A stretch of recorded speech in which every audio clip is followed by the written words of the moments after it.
మీ అందరి సహకారంతో తెగిన బానిస సంఖ్యలు తన చేతిలో ఒక వెలుగులు నింపే ఒక టార్చ్ కనిపిస్తుంది. మీరు నడిపించారు, మీకు అభినందనలు అని చెప్పి మాకు చెప్పడం జరిగింది. మీరు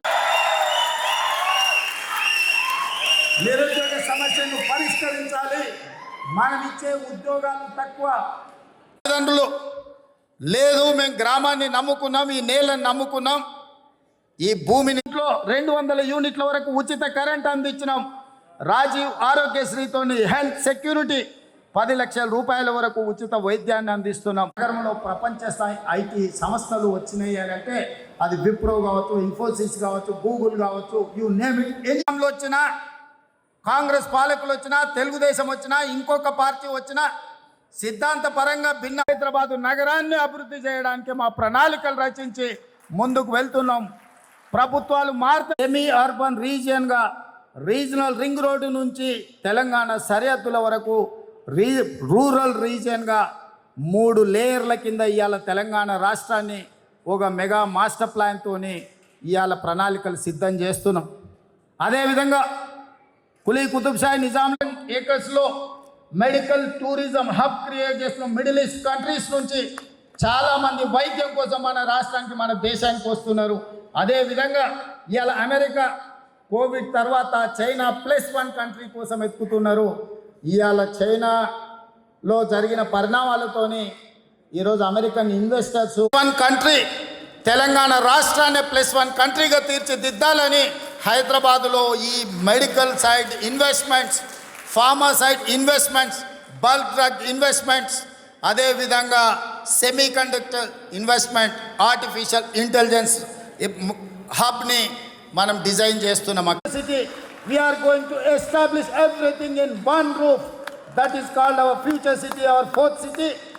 pharma, sports, education, medical tourism ఆలోచనతో పాటు ఎంప్లాయ్మెంట్ క్రియేట్ చేయాలి అని అంటే ఇన్వెస్ట్మెంట్స్ను తీసుకురావాలి. ఆ ఇన్వెస్ట్మెంట్స్ తీసుకురావడం కోసమే ఈరోజు న్యూయార్క్ నగరంలో మీ మధ్యలో వచ్చి నిలబడ్డాను. మిత్రులారా, ఈ పర్యటన యొక్క ముఖ్య ఉద్దేశం నైపుణ్యత నేర్పడానికి కొత్త యూనివర్సిటీని తెలంగాణ రాష్ట్ర ప్రభుత్వం తీసుకొచ్చింది. ఇది PPP మోడల్లో.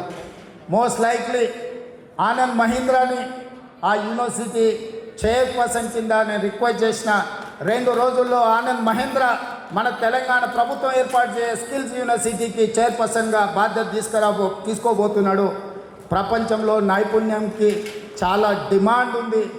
అందులో నైపుణ్యం నేర్పించే అందరు రూరల్ నుంచి వచ్చే 1,000 కోట్ల రూపాయల రైతు రుణమాఫీ చేసి తెలంగాణ రాష్ట్రంలో ఏ ఒక్క రైతు అప్పుల ఊబిలో కూరుకుపోకూడదు, ఈ అప్పులతో ఎక్కడ ఆత్మహత్యలు జరగకూడదు అని చెప్పి మేము నిర్ణయం తీసుకున్నాం. కొంతమంది తప్పు పట్టినరు, రైతులకు రుణమాఫీ ఎందుకు చేస్తున్నారని. నేను అడుగుతున్న ఈ వేదిక మీద నుంచి తప్పు పట్టిన వాళ్ళని 10 సంవత్సరాలలో నరేంద్ర మోడీ ప్రధానమంత్రిగా కార్పొరేట్ కంపెనీలకు 14 లక్షల కోట్ల రూపాయల ఏకదాటిన రుణమాఫీ చేసి కంప్లీట్ లోన్ వేవ్ చేసినప్పుడు బ్యాంకుల్లో రుణాలు తీసుకొని బ్యాంకులను మోసగించి ఈరోజు తెలంగాణ రాష్ట్రంలో 30,000 ఉద్యోగ నియామకాలే కాదు, ఇంకొక 35,000 ఉద్యోగ నియామకాల కోసం నోటిఫికేషన్లు ఇవ్వడం జరిగింది. అది డిఎస్సి నోటిఫికేషన్ కావచ్చు, గ్రూప్ 1 నోటిఫికేషన్ కావచ్చు, గ్రూప్ 2, గ్రూప్ 3 నోటిఫికేషన్స్ కావచ్చు, పోలీస్ రిక్రూట్మెంట్ కావచ్చు. పారాలను పీల్చుకోవడానికి సంకేతంగా స్టాచ్యూ ఆఫ్ లిబర్టీని న్యూయార్క్ నగరంలో నిర్మించడం జరిగింది. ఈరోజు సరిగ్గా డిసెంబర్ 3, 2023 నాడు ఈ పని చేస్తూనే రెండో పక్కన పార్లమెంటు ఎన్నికలను ఎదుర్కొని పార్లమెంటు ఎన్నికలు పూర్తి అవ్వంగానే బడ్జెట్ సమావేశాలను ఏర్పాటు చేసి శాసనసభ సమావేశాలను నిర్వహించినాం. మీరందరూ నాకు తెలిసి చాలామంది మిత్రులు నాతో వాళ్లకు నియామక పత్రాలు ఇవ్వడం జరిగింది.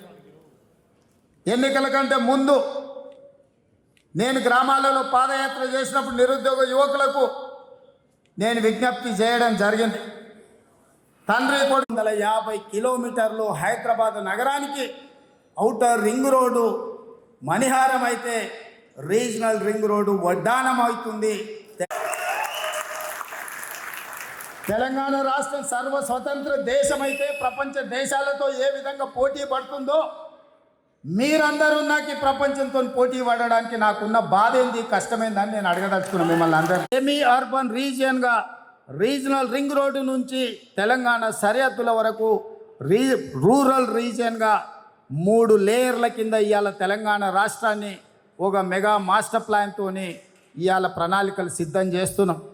అదేవిధంగా కులీ కుతుబ్షాహీ నిజాం మెరుగైన స్థానం కోసం ఈ ప్రభుత్వం పనిచేస్తుంది. ఈ ప్రభుత్వం అన్ని రకాల చర్యలు చేపడుతుంది, అన్ని రకాలుగా అభివృద్ధి పదం వైపు నడిపించే నిర్ణయాలు తీసుకుంటుంది. అందుకే ఆనాడు ఔటర్ రింగ్ రోడ్, అంతర్జాతీయ ఎయిర్పోర్ట్, హైటెక్ సిటీ ఇన్నిటిని పరిష్కరించాలి అంటే రాష్ట్ర ఆదాయాన్ని పెంచాలి. రాబోయే 5 సంవత్సరాల్లోపే మన 4th సిటీ, మన ఫ్యూచర్ సిటీ న్యూయార్క్తో పోటీ పడే విధంగా తీర్చిదిద్దుకోవచ్చు. అక్కడికి మెట్రో రాబోతుంది, గోదావరి జలాలు రాబోతున్నాయి. ఏమి కావాలన్నా ఏర్పాటు చేసే బాధ్యత నాది. మీరందరూ భరోసాతో నమ్మకంతో తెలంగాణ రాష్ట్రానికి ధైర్యంగా రాండి అని చెప్పి మిమ్మల్ని ఆహ్వానిస్తూ మీ అందరి దగ్గర సెలవు తీసుకుంటున్నా. జై తెలంగాణ.